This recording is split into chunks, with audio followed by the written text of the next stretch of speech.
Good morrow, scholars. Welcome back to Breaking Dawn. I went ahead and started recording this video before I uploaded the other one. Sorry that I'm kind of antsy. A friend of mine, she's taking a test right now, and I'm just hoping that she'll pass. Let me see if that's her. Yes.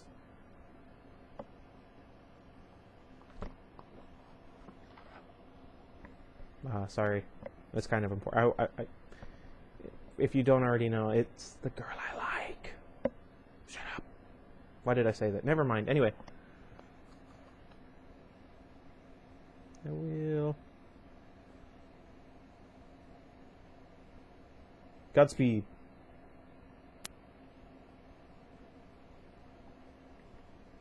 Anyway. Sorry about that. Where was I? Oh yeah. I recorded a video. It's gonna go up before this one does. Well, I guess they're gonna go up at the same time. Whichever one gets finished first will go up first. Anyway, we are in chapter 35. We are so close, you guys. Deadline, page 665. So I have half a mind to skip the next page altogether. Headed out? Edward asked, his tone nonchalant. There was a sort of forced composure about his expression. He hugged Renesmee just a little bit tighter to his chest. Yes, just a few last-minute things, I responded just as casually. He smiled my favorite smile. Hurry back to me. Always. I took his Volvo again, wondering if he'd read the odometer from my last errand. How much had he pieced together? That I had a secret, absolutely. Would he have deduced the reason why I didn't confide in him? Did he guess that Aro might soon know everything he knew? I thought Edward could have come to that conclusion, which explained why he had demanded no reasons from me. I guessed he was trying not to speculate too much, trying to keep my behavior off his mind. Had he put this together with my odd performance this morning after Alice left? What? Or the morning after Alice left, sorry. Put this together. That's where I got confused. Burning my book in the fire. I didn't know if he could have made that leap. It was dreary. It was a dreary afternoon, already dark as dusk.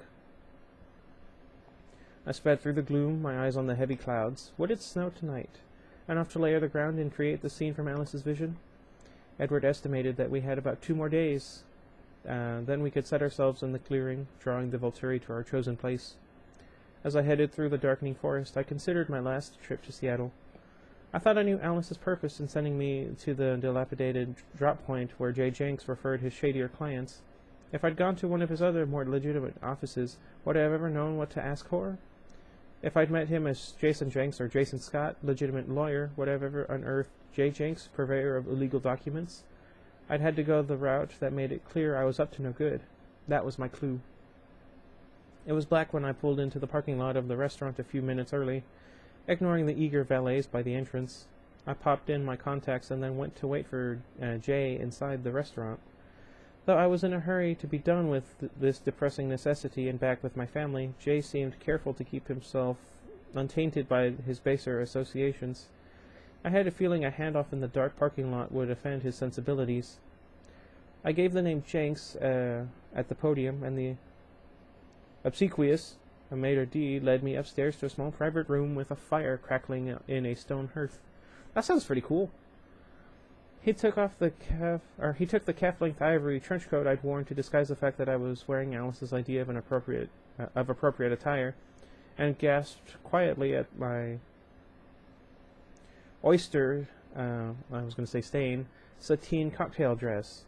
I couldn't help being a little flattered. I still wasn't used to being beautiful to everyone rather than just Edward. The maitre d' stuttered half-formed compliments as he backed unsteadily from the room. I stood by the fire to wait, holding my fingers close to the flame, to warm them a little before the inevitable handshake. Not that Jay wasn't obviously aware that there was something up with the Cullens, but it was still a good habit to practice. For 1/2 second, I wondered what it would feel like to put my hand in the fire. What would it feel like when I burned? Jay's entrance distracted my morbidity. I'm no stranger to morbid. The maitre d' took his coat too, and it was evident that I was not the only one who had dressed up for this meeting. I am so sorry I'm late, Jay said as soon as we were alone. No, you're exactly on time. He held out his hand, and as we shook, I could feel that his fingers were still quite noticeably warmer than mine. It didn't seem to bother him. You look stunning, if I may be so bold, Mrs. Cullen. Thank you, Jay. Please, call me Bella. I must say it's a different experience working with you than it is with Mr. Jasper. Much less unsettling, he smiled hesitantly. Really? I've always found Jasper to have a very soothing presence. His eyebrows pulled together. Is that so? He murmured. Dang it, politely, while clearly still in disagreement. How odd. What had Jasper done to this man? Have you known Jasper long? He sighed, looking uncomfortable. I've been working with Mr. Jasper for more than 20 years, and my old partner knew him for 15 years before that. He never changes. Jay cringed delicately. Yes, Jasper's kind of funny that way. Jay shook his head as if he could shake away the disturbing thoughts. I was just talking about how I still stutter and get tongue-tied. Won't you have a seat, Bella? Actually, I'm in a bit of a hurry. I've got a long drive home. As I spoke, I took the thick white envelope with his bonus from my bag and handed it to him. Oh, he said, a little catch of disappointment in his voice. He tucked the envelope into an inside pocket of his jacket without bothering to check the amount. I was hoping we could speak for a moment. About? I asked curiously. Well, let me get your items first. I want to make sure you're satisfied. He turned, placed his briefcase on the table, and popped the latches. He took out a legal-sized manila envelope. Though I had no idea what I should be looking for, I opened the envelope and gave the contents a cursory glance. Jay had flipped Jacob's picture and changed the coloring so that it wasn't immediately evident that it was the same picture on both his passport and driver's license. Both looked perfectly sound to me, but that meant little. I glanced at the picture on Vanessa Wolf's passport for a fraction of a second and then looked away quickly, a lump rising in my throat. Thank you, I told him. His eyes narrowed slightly, and I felt he was disappointed that my examination was not more thorough. I can assure you every piece is perfect. All will pass the most rigorous scrutiny by experts. I'm sure they are. I truly appreciate what you've done for me, Jay. It's been my pleasure, Bella. In the future, feel free to come to me for anything the Cullen family needs. He didn't even need to hint at it, really, but this sounded like an invitation for me to take over Jasper's place as a liaison. Probably, yeah. I like Jasper, though, even if... I think it's because, although he knows how people work emotionally, he has no idea how to function without his power. It seems. And I can relate to that. I have a similar problem. Anyway, what was I doing? There was something you wanted to discuss? Yes. It's a bit delicate. He gestured to the stone hearth with a questioning expression. I sat on the edge of the stone, and he sat beside me. Sweat was dewing up on his forehead again, and he pulled a blue silk handkerchief from his pocket and began mopping. You are the sister of Mr. Jasper's wife, or married to his brother? He asked. Married to his brother, I clarified, wondering where this was leading. You would be Mr. Edward's bride, then? Yes. He smiled apologetically.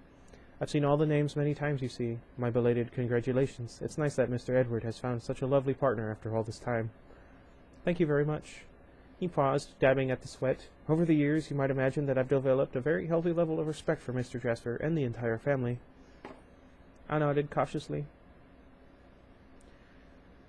He took a deep breath and then exhaled without speaking. Jay, please, just say whatever you need to. He took another breath and then mumbled quickly, slurring the words together. If you could just assure me that you're not planning to kidnap the little girl from her father, I would sleep better tonight.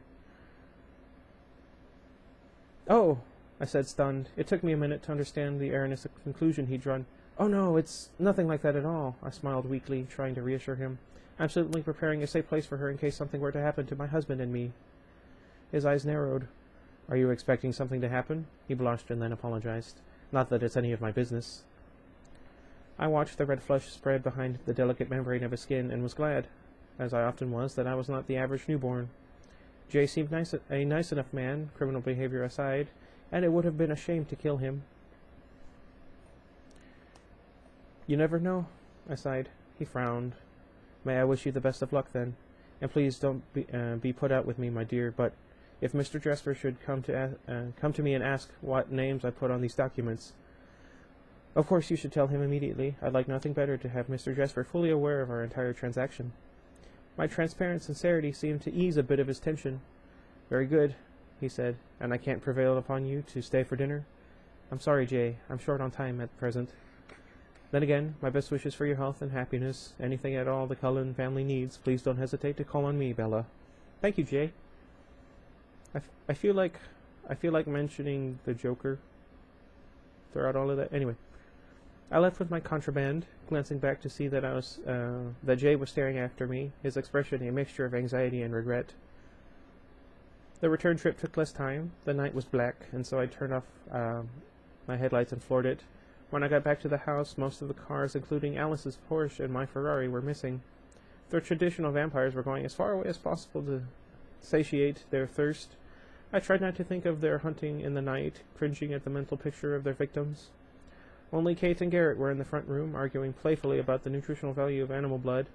I inferred that Garrett had attempted a hunting trip vegetarian style and had found it difficult. Where was I? Edward must have taken Renesmee home to sleep. Jacob, no doubt, was in the woods close by the cottage. The rest of my family must have been hunting as well. Perhaps they were out with the other Denali's.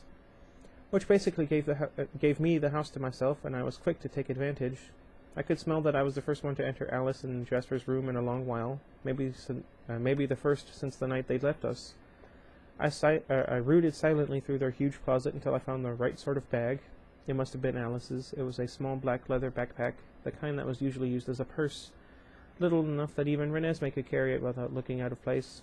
Then I raided their petty cash, taking about twice the yearly income for the average American household. I guessed my theft would be less noticeable here than anywhere else in the house, since this room made everyone sad. The envelope with the fake passports and IDs went into the bag on top of the money. Then I sat on the edge of Alice and Jasper's bed and looked at the pitifully insignificant package that was all I could give my daughter and my best friend to help save their lives. I slumped against the bedpost, feeling helpless. But what else could I do? I sat there for several minutes with my head bowed before the inkling of a good idea came to me. If I was to assume that Jacob and Renesmee were going to escape, then that included the assumption that Dimitri would be dead. They gave any survivors a little breathing room, Alice and Jasper included. So why couldn't Alice and Jasper help Jacob and Renesmee? If they were reunited, Renesmee would have the best protection imaginable. There was no reason why this couldn't happen, except for the fact that Jake and Renesmee were both blind spots for Alice. How would she begin to look for them? I deliberated for a moment, then left the room, crossing the hall to Carlyle and Esme's suite. As usual, Esme's desk was stacked with plans and blueprints, everything neatly laid out in tall piles. The desk had a slew of pigeonholes above the work surface. In one was a box of stationery.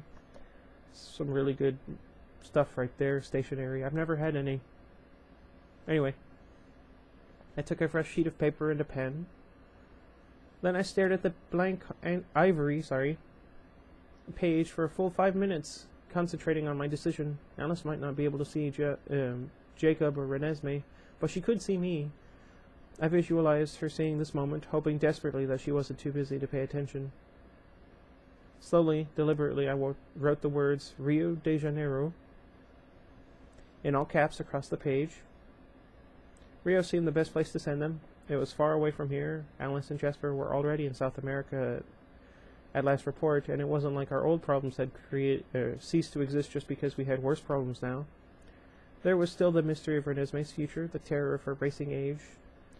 We'd have been headed south anyway. Now it would be Jacob's and hopefully Alice's job to search for the legends. I bowed my head against a sudden urge to sob, clenching my teeth together. It was better that Renesmee go on without me, but I already missed her so much I could barely stand it. I took a deep breath and put the note at the bottom of the duffel bag where Jacob would find it soon enough. I crossed my fingers that, since it was unlikely that his high school offered Portuguese, Jake had at least taken Spanish as his language elective. You can kind of sorta communicate, not really, but yeah. Anyway, where was I? There was nothing left now but waiting.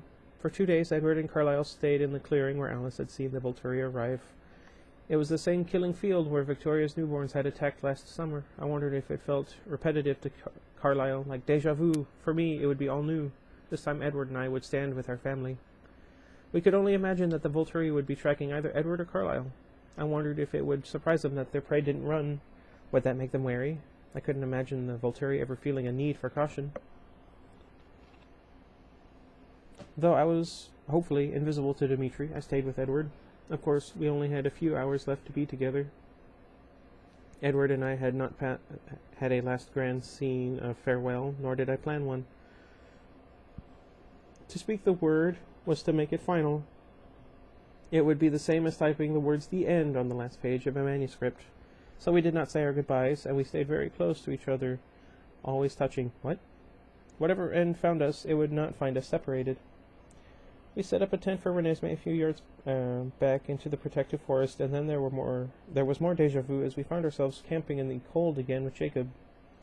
It was almost impossible to believe how much things had changed since last June. 7 months ago, our triangular relationship seemed impossible. 3 different kinds of heartbreak that could not have been avoided. Now everything was in perfect balance. It seemed hideously ironic that the puzzle pieces would fit together just in time for them all to be destroyed. That is kind of messed up. It started to snow again the night before New Year's Eve. This time, the tiny flakes did not dissolve into the stormy ground of the clearing. Sorry. While Renesmee and Jacob slept, Jacob snoring so loudly I wondered how Renesmee didn't wake. The snow made first a thin icing over the earth, then built into thicker drifts. By the time the sun rose, the scene from Alice's vision was complete. Edward and I held hands, and as we stared across the glittering white field, and neither of us spoke. Through the early morning, the others gathered, their eyes bearing mute evidence of their preparations, some light gold, some rich crimson. Soon after we were all together, we could hear the wolves moving in the woods. Jacob emerged from the tent, leaving Renesmee still sleeping, to join them. Edward and Carlyle were arraying the others into a loose formation, our witnesses to the sides like galleries. I watched from a distance, waiting by the tent for Renesmee to wake. When she did, I helped her dress in the clothes I'd carefully picked out 2 days before. Clothes that looked frilly and feminine, but that were actually sturdy enough to not show any wear, even if a person wore them while riding a giant werewolf through a couple of states.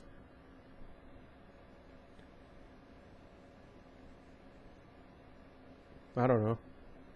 Over her jacket, I put on the black leather backpack with the documents, the money, the clue, and my love notes for her and Jacob, Charlie, and Renee. She was strong enough that it was no burden to her. Her eyes were huge as she read the agony on my face, but she had guessed enough not to ask me what I was doing. "I love you," I told her, "more than anything." "I love you too, Mama," she answered. "Sorry. That's the best I can do in order to get my—" Never mind. She touched the locket at her neck, which now held a tiny photo of her, Edward, and me. "We'll always be together." "In our hearts we'll always be together," I corrected, in a whisper as quiet as a breath. "But when the time comes today, you have to leave me." Her eyes widened, and she touched her hand to my cheek. The silent no was louder than if she'd shouted it. I fought to swallow. My throat felt swollen. "Will you do it for me? Please?" She pressed her fingers harder to my face. "Why?" "I can't tell you," I whispered, "but you'll understand soon, I promise." In my head, I saw Jacob's face. I nodded, then pulled her fingers away. "Don't think of it," I breathed into her ear. "Don't tell Jacob until I tell you to run, okay?" This she understood. She nodded, too. Now, this is kind of sad. Where was I? I took from my pocket one last detail. While packing Renesmee's things, an unexpected sparkle of color had caught my eye. A chance ray of sun through the skylight had hit the jewels on the ancient precious box, stuffed high overhead on a shelf in an untouched corner. I considered it for a moment and then shrugged. After putting together Alice's clues, I couldn't hope that the coming confrontation would be resolved peacefully, but why not try to start things out as friendly as possible? I asked myself. What could it hurt? So I guess I must have had some hope left after all, blind, senseless hope, because I'd scaled the shelves and retrieved Ara's wedding present to me. Now I fastened the thick gold rope around my neck and felt the weight of the enormous diamond nestle into the hollow of my throat. "Pretty," Renesmee whispered. Then she wrapped her arms like a vice around my neck. I squeezed her against my chest. Interlocked this way, I carried her out of the tent and into the clearing. Edward cocked one eyebrow as I approached, but otherwise did not remark on my accessory or Renesmee's. He just put his arms tight around us both for one long moment, and then, with a deep sigh, let us go. I couldn't see a goodbye anywhere in his eyes. Maybe he had more hope for something after this life than he'd let on. We took our place, Renesmee climbing agilely, onto my back to leave my hands free. I stood a few feet behind the front line made up by Carlisle, Edward, Emmett, Rosalie, Tanya, Kate, and Eleazar. Close beside me were Benjamin and Zafrina. It was my job to protect them as long as I was able. They were our best offensive weapons. If the Volturi were the ones who could not see, even for a few moments, that would change everything. Zafrina was rigid and fierce, with Senna almost a mirror image at her side. Benjamin sat on the ground, his palms pressed to the dirt, and muttered quietly about fault lines. Last night he'd strewn piles of boulders in natural-looking, now snow-covered heaps all along the back of the meadow. They weren't enough to injure a vampire, but hopefully enough to distract one. The witnesses clustered to our left and right, some nearer than others, those who had declared themselves were the closest. I noticed what's-her-name rubbing her temples, her eyes closed in concentration. Was she humoring Carlisle, trying to visualize a diplomatic resolution? In the woods behind us, the invisible wolves were still and ready. We could only hear the heavy panting, their beating hearts. The clouds rolled in, diffusing the light so that it could have been morning or afternoon. Edward's eyes tightened as he scrutinized the view, and I was sure he was seeing this exact scene for the second time. The first time being Alice's vision. It would look just the same when the Volturi arrived. We only had minutes or seconds left now. All our family and allies braced themselves. From the forest, the huge russet alpha wolf came forward to stand at my side. It must have been too hard for him to keep his distance from Renesmee when she was in such immediate danger. Renesmee reached out to twine her fingers in the fur over his massive shoulder, and her body relaxed a little bit. She was calmer with Jacob close. I felt a tiny bit better, too. As long as Jacob was with Renesmee, she would be all right. Without risking a glance behind, Edward reached back to me. I stretched my arms forward so that I could get a grip on his hand. He squeezed my fingers. Another minute ticked by, and I found myself straining to hear some sound of approach. And then Edward stiffened and hissed low between his clenched teeth. His eyes focused on the forest due north of where we stood. We stared where he did, and waited as the last seconds passed. Well, that was something. I wonder how long the next chapter is.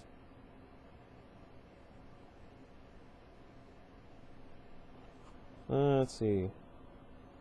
Like 21 pages. Okay. I'm not gonna read a second chapter today because I don't want to. I'm tired. I haven't had any water yet today. Oh, and the next chapter after that is 24 pages long. Dang.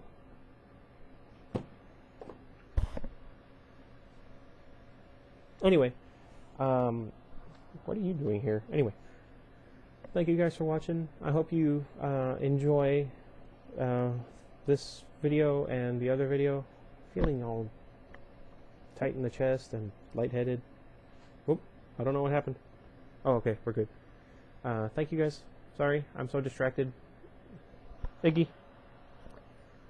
Anyway, let me know what you'd like to see after this. If there are some games out that would be fun for me to play. You know, things like that. I'm going to charge my phone, and I'm going to see if the washing machine is still broken. Anyway, until next time, goodbye everybody, and sorry that I haven't been as good at keeping up the schedule as I should be. I apologize for that. Oh, and also,